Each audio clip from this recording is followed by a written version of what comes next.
मैं हूं अनुजा। बीजापुर और सुकमा जिलों की सीमा से लगे जंगल में तलाश अभियान के दौरान नक्सलियों के हमले में सुरक्षाकर्मी शहीद हो गए थे। गृह मंत्री ने रविवार को नक्सलियों को मुठभेड़ जवाब देने का संकल्प किया है और कहा है कि नक्सलियों के खिलाफ लड़ाई केंद्र एवं राज्य सरकार के संयुक्त प्रयासों से जीती जाएगी। शाह ने कहा था कि सरकार शांति एवं प्रगति के ऐसे दुश्मनों के खिलाफ अपनी लड़ाई जारी रखेगी। नक्सलियों के खिलाफ अभियान जारी रहेगा। बघेल वहीं दूसरी तरफ सूबे के मुख्यमंत्री ने बस्तर क्षेत्र में नक्सली हमले में 22 जवानों के शहीद होने की घटना पर मुख्यमंत्री भूपेश बघेल ने कहा है कि जवानों का मनोबल ऊंचा है तथा नक्सलियों के खिलाफ कार्रवाई जारी रहेगी। मुख्यमंत्री भूपेश बघेल ने पिछले कुछ दिनों पहले असम के दौरे पर थे, वहीं विधानसभा चुनाव में पार्टी के पक्ष में प्रचार कर रहे थे।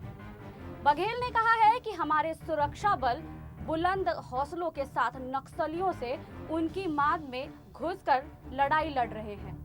बीजापुर में सुरक्षा बलों और नक्सलियों के बीच हुई इस लड़ाई में नक्सलियों को काफी नुकसान हुआ है। बघेल ने कहा है कि जिस स्थान पर मुठभेड़ हुई है उसे नक्सलियों का गढ़ माना जाता है। हमने वहां सुरक्षा बलों के लिए शिविर स्थापित करने की योजना बनाई थी, जिससे माओवादी बौखलाए हुए थे। उन्होंने कहा है कि यह केवल मुठभेड़ नहीं है, बल्कि इसे युद्ध कहा जा सकता है, जो लगभग 4 घंटे तक चला है। वहीं बघेल ने कहा है कि दोनों ओर से भारी गोलीबारी हुई है। हथगोला और रॉकेट लॉन्चर का भी उपयोग किया गया है। हमारे जवान शहीद हुए हैं, लेकिन उन्होंने बहादुरी के साथ लड़ाई की है। साथ ही उन्होंने घायल और शहीद जवान के शवों को वहां से निकालने का भी काम किया है। मुख्यमंत्री ने कहा है कि हमें जानकारी मिली है कि नक्सली 4 ट्रैक्टर में भरकर घटनास्थल से मृत और घायल नक्सलियों को ले गए। इससे अनुमान लगाया जा सकता है कि सुरक्षा बलों ने उन्हें काफी नुकसान पहुंचाया है।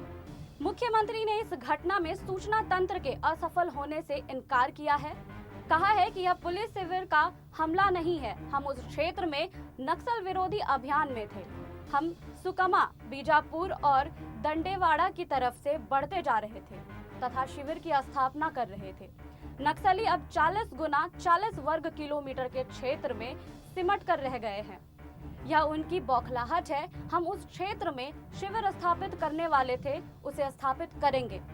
यह वह क्षेत्र है जहां शिविर खुलने के बाद नक्सली गतिविधि में विराम लगेगा। यही कारण है कि वह बौखला गए हैं। हमारा अभियान नहीं रुकेगा। शिविर और सड़कों का निर्माण होता रहेगा। वहां के लोगों को संसाधन मुहैया कराएंगे। जवानों का बलिदान व्यर्थ नहीं जाएगा। बघेल ने कहा है कि पिछली घटनाओं में भी नक्सलियों को भारी नुकसान हुआ था। इस घटना में भी नक्सलियों को हुए नुकसान के आंकड़े आ जाएंगे। केंद्र और राज्य का बल मिलकर लड़ाई लड़ रहे हैं। नक्सली अब अंतिम लड़ाई लड़ रहे हैं। जल्दी उनका सफाया हो जाएगा। राज्य के वरिष्ठ अधिकारियों ने बताया है कि असम से रायपुर वापस लौटने के बाद बघेल ने विमानतल पर राज्य के वरिष्ठ प्रशासनिक और पुलिस अधिकारियों से बीजापुर में पुलिस नक्सल मुठभेड़ की घटना के संबंध में जानकारी ली। अधिकारियों ने बताया है कि बाद में मुख्यमंत्री ने शहर के रामकृष्ण केयर अस्पताल पहुंचकर घायल जवानों से मुलाकात की तथा उनके इलाज के संबंध में जानकारी ली।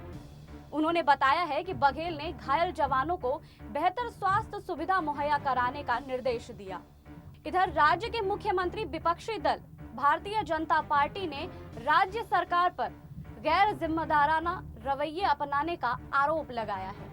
विधानसभा में विपक्ष के नेता धर्मलाल कौशिक ने बयान जारी कर कहा है कि नक्सली हिंसा से पूरा प्रदेश शोकग्रस्त है। मुख्यमंत्री भूपेश बघेल असम में उत्सव में थे। कौशिक ने कहा है, जब बड़ी संख्या में नक्सलियों के मौजूद होने की सूचना पहले से ही थी, तब पूरी कार्रवाई में कहां चूक हुई, इसके लिए कौन जिम्मेदार है। उन्होंने कहा है कि बड़ी संख्या में जवानों की शहादत ने सबको व्याकुल कर दिया है। इस समय चुनाव से ज्यादा हमारे सामने नक्सलवाद की चुनौती है। राज्य सरकार ने गैर जिम्मेदाराना रवैये से साबित कर दिया है कि प्रदेश की जनता से उनको कोई सरोकार नहीं है। नेता ने ट्वीट कर शहीद हुए जवानों को नमन किया है। वहीं पटनायक ने इसे कायराना हरकत करार दिया है।